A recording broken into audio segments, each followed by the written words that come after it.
Débora, bom dia, de volta, bom dia, né? Carol, bom de volta por aqui, bom dia. Vamos lá, entender um pouco o impacto de tudo isso, então, nas ações da Petrobras. A gente já falava aqui no Novo Dia de que esse impacto já começou na sexta-feira, com aquela queda de mais de 10% nas ações da Petrobras.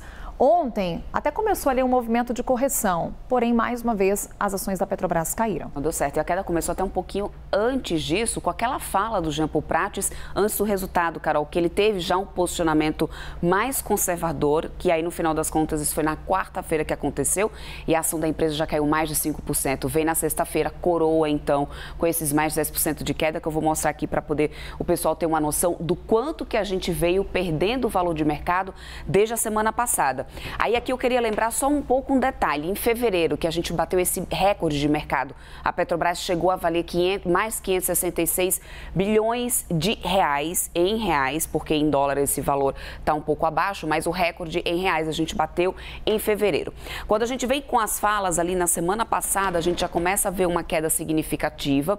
Depois, aí o resultado, olha o quanto despencou a Petrobras, foi 473 bilhões de reais, ou seja, perde muito, perdeu o equivalente a empresas enormes, tipo a Engie Brasil da Vida, outras empresas que teriam esse valor de mercado que a Petrobras perdeu somente depois dessa decisão dos dividendos. E aí ontem, durante o dia, a gente tinha ações preferenciais da Petrobras subindo, as ordinárias caindo. Quais são as ações preferenciais? São aquelas que têm a preferência ali para o pagamento de dividendos. O que poderia estar explicando esse movimento, Carol? Antes da reunião, o mercado ter uma expectativa de ter uma mudança de decisão do governo voltar atrás para ter esse pagamento de dividendos, ou até mesmo o próprio governo indo às compras, indo à mesa ali, porque a gente sabe que existe também uma pretensão de ter uma recompra de ações da empresa. Só que aí quando vem essas falas, depois inclusive aquela entrevista dada pelo presidente Lula, isso reverteu completamente, ou seja, esse posicionamento, digamos, conservador do governo em relação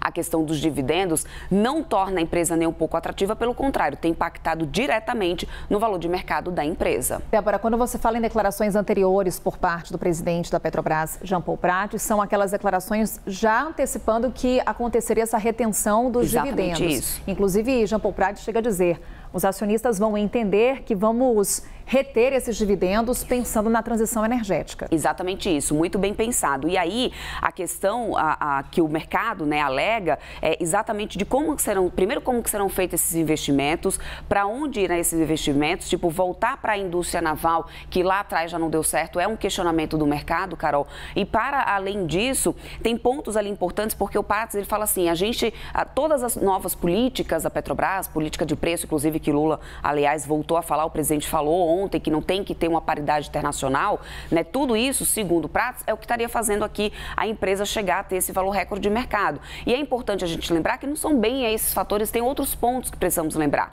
A gente tem o petróleo acima dos $80 o barril. Enquanto a gente tiver esse preço do petróleo no mercado e a gente tiver um custo de produção mais barato como o do pré-sal, a gente vai ter uma empresa muito geradora de caixa. Ou seja, a Petrobras, ela tem capacidade de continuar gerando caixa, ela precisa ter uma administração para poder conseguir manter essa saúde da empresa, a saúde financeira, para conseguir tornar ainda a empresa atrativa para investimentos. Não só nisso, Carol, porque quando a gente tem uma mudança repentina, não só na Petrobras quanto a Vale, qualquer outra coisa de gestão, ou seja, de interferência, isso aumenta o risco Brasil, aumenta o risco de investimento. O resultado disso, Carol, a gente viu no último PIB, com a taxa de investimento lá embaixo.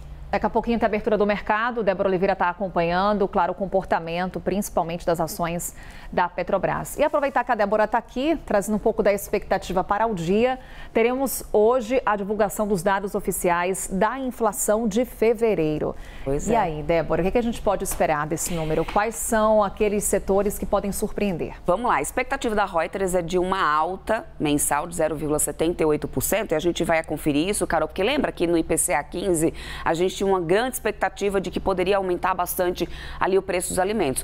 A gente realmente subiu com o preço dos alimentos in natura, principalmente, mas não tanto quanto se esperava que subisse. Ficou um pouco abaixo essa expectativa. Então, o que é esperado agora é que a gente tenha uma alta mensal, mas talvez não tanto quanto a expectativa ainda do ano passado. E o que pode pesar bastante? Ainda preço de alimentos, sim, in natura principalmente. A gente também tem aquela questão do setor de educação, que nesse período do ano a gente gente sabe que no mês de fevereiro a gente capta toda essa questão do reajuste das mensalidades, então o setor de educação deve pesar bastante, e ainda o de transporte com os combustíveis, porque tem aquela questão da reoneração, né, dos impostos dos combustíveis, e isso com certeza a gente deve captar. Então, às 9 horas da manhã, sai o IPCA, a gente traz aqui ao vivo para vocês durante a programação e vamos com certeza repercutir aqui, né, ao longo também dessa quarta-feira, o que realmente está pesando mais aí no bolso do brasileiro. No Live CNN, então, Débora Oliveira trazendo a informação ao vivo para você por aqui, já te trazendo um pouco da expectativa, o que você pode esperar